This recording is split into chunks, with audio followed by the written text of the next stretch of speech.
Mabiros, magandang umaga. Oras natin is 9:31 ng umaga. Dito tayo sa papuntang Quebec. Yan, pumarada lang tayo dito sa gilid. Actually ano to, parkingan talaga to. Kaso lang medyo may snow na sa gilid. Pero may pumarking na dito kaya medyo may ano na, pwede matabihan. So break lang tayo ngayon. Tapos nag-almusal. Mamaya tatakbo na tayo.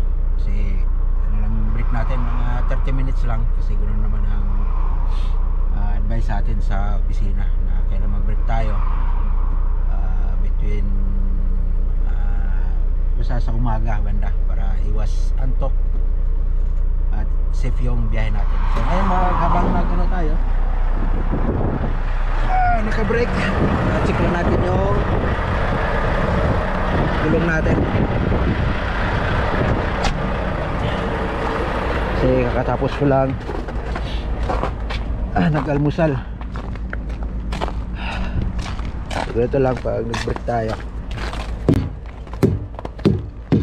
check natin yung gulong sa ilalim. Ito na tayo ulit.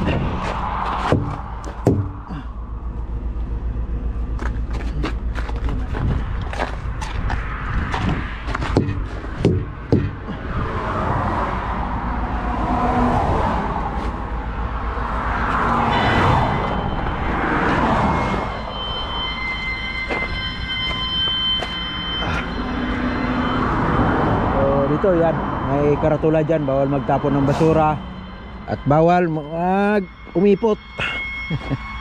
May karatula mismo, bawal dyan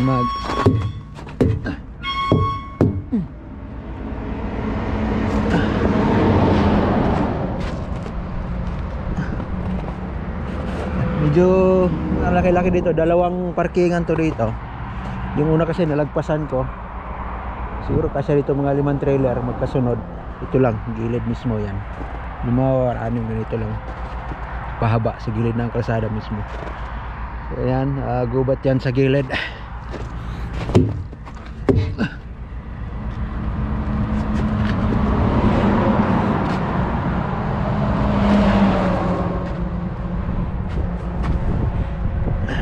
Check natin minsan kasi nung nakaraan, buti nga napansin ko dun pa lang sa pagkuha ko ng trailer, minsan flat yung mga gulong nila. So itong area na to is kalagitnaan ng Quebec at saka Montreal. So Quebec na ano lang to, mga 100 kilometro mahigit yung tatakbuhin natin. Ito lang, ganun na lang kalayo. Takbuhin natin mga 1 oras, 2 hours. Tatakbuhin natin mga 2 oras. Sana wala nang snow ngayon papunta doon para maganda yung takbo natin. Maganda dito, Auto Route 40 po ito. Mamaya pagbalik natin, Auto Route 20 naman tayo. Doon naman tayo sa kabila dadaan, kasi doon yung delivery natin, pabor doon na dumaan yung pag-delivery natin sa susunod. So ito kasi papunta galing Montreal hanggang Quebec, kaya dito ko dumaan kasi mas pabor dito na dumaan, tsaka malinis. Nung unang winter, nung unang snow, akala ko delikado dumaan dito kasi wala masyadong dumadaan nga. Mas marami doon sa Auto Route 20. Ayun pala, yung mga kasamahan ko dito na pala sa dumadaan, kaya sinabihan nila ako na maganda dito dumaan, kaya dito na rin ako dumaan ngayon. Kasi nung nakarang gabi nga, lakas ng snow. Dito yung itsura. Ito yung unang bagsak ng snow, linggo ng gabi, hapon nag-umpisa hanggang gabi, hanggang kinabukasan. So ganito na agad yung itsura niya. So ayan mga bros, tatakbo na tayo ngayon. Dito na nangamoy treno kanina.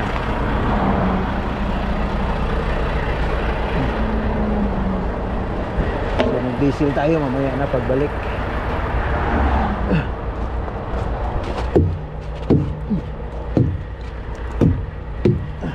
Yes.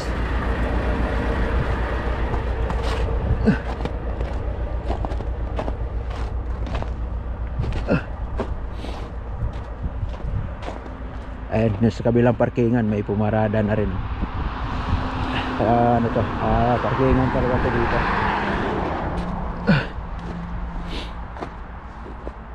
Hindi nga lang, bawal tayo mag ano dito talaga, yung pagtapon-tapon ng mga dumi, basura, at saka bawal dyan sumae sa gilid.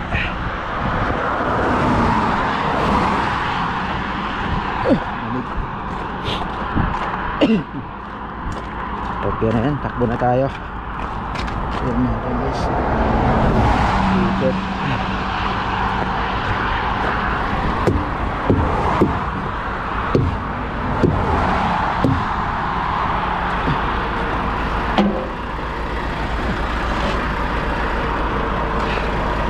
Dami pa. Takbo na tayo.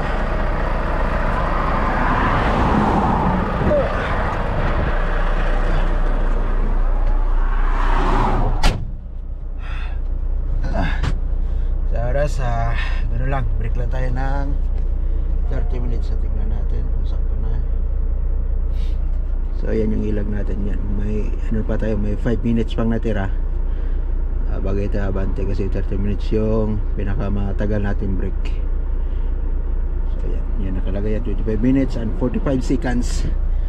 So ayan,